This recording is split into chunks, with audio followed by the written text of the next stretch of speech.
울산을 중심으로 코로나19 변이 바이러스가 확산하는 가운데 가까운 부산으로 변이 바이러스가 확산했을 가능성이 제기되고 있습니다. 취재기자 연결해서 알아보겠습니다. 이윤재 기자. 네, 전국부입니다. 네, 울산은 변이 바이러스 확산이 우려스러운 상황이라고요. 그렇습니다. 오늘 오전 질병관리청 발표를 보면 어제 하루 울산 지역 확진자는 38명입니다. 서울과 경기를 제외한 비수도권 지역에서 확진자 수가 가장 많습니다. 또 조금 전 울산시 발표를 보면 오늘 0시부터 오후 2시까지 22명이 추가됐습니다. 확진자 수도 많지만 이 가운데 변이 바이러스 비중이 전국 평균보다 크게 높아 방역당국이 우려하고 있습니다.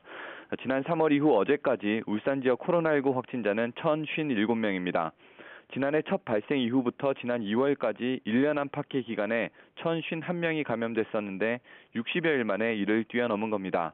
문제는 이 가운데 30% 정도는 전파력이 높고 중증으로 진행될 가능성이 큰 변이 바이러스에 감염된 거로 추정된다는 점입니다.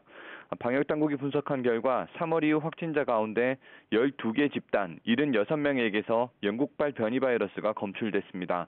이들과 역학적으로 관련 있는 확진자는 337명에 이릅니다.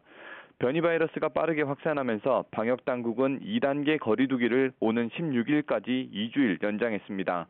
여기에 더해 어제는 목욕탕이나 유흥업소 같은 감염병 고위험 시설 종사자를 대상으로 선제검사를 권고하는 행정명령을 내렸습니다.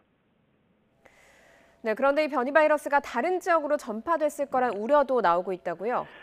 네, 그렇습니다. 울산과 가까운 부산으로 전파했을 가능성이 있다는 분석이 나오고 있습니다. 어제 부산 지역 확진자 가운데 2명은 울산 지역 확진자와 만난 뒤 감염된 거로 확인됐습니다.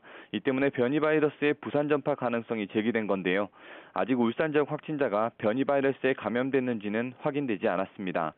통상적으로 변이 바이러스 검사는 결과가 나오기까지 일주일 안팎의 시간이 걸리는 만큼 주변 지역 전파를 확인하기까지는 시간이 좀 더 걸릴 것 같습니다. 이런 가운데 광주에서는 고등학교에서 집단 감염이 발생했습니다.